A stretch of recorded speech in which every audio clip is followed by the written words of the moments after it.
So no girls night out, no girls trip. Why are you like putting these women in prison and like oppressing them and stuff? What would you say the biggest red flag in a woman is for any men out there? Because your Biggest red flag. biggest red flag. Oh, just some of the red flags.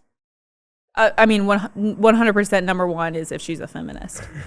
You can't marry a feminist at all because it will never work.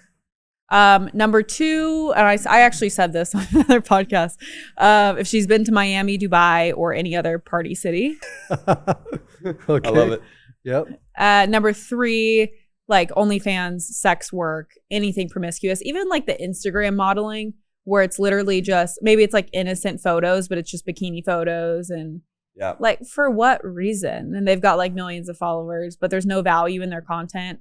Yeah. I think that's kind of like odd and like, what are their followers looking like? Would you have any sort of message to maybe some women that have gotten trapped in that at a young age and they're listening to you now and they're like, wow, like they're starting to wake up some of the things you're talking about right now, like something you would share with them, a word of turn away from it and turn towards God immediately, like drop it all. And if you have to, like delete social media, stop scrolling, because that's where people are getting this propaganda from.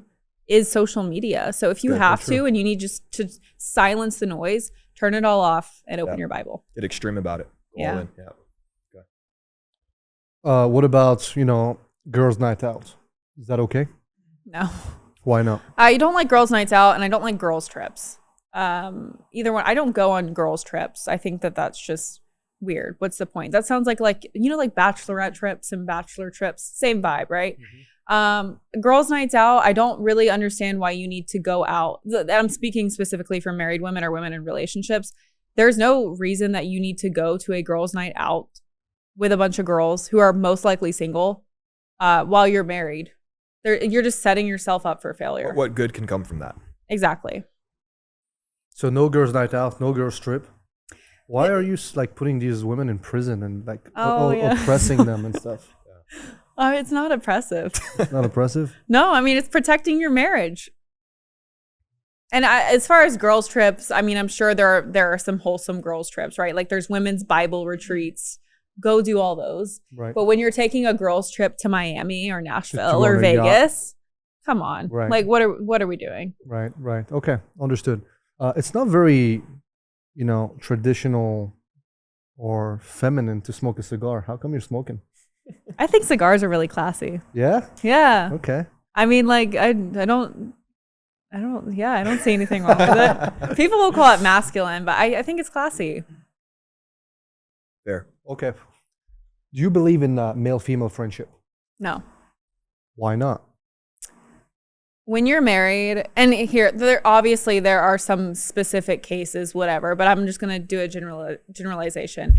When you're married and you say that another guy is your best friend, no, your husband is your best friend. Like that is your life partner.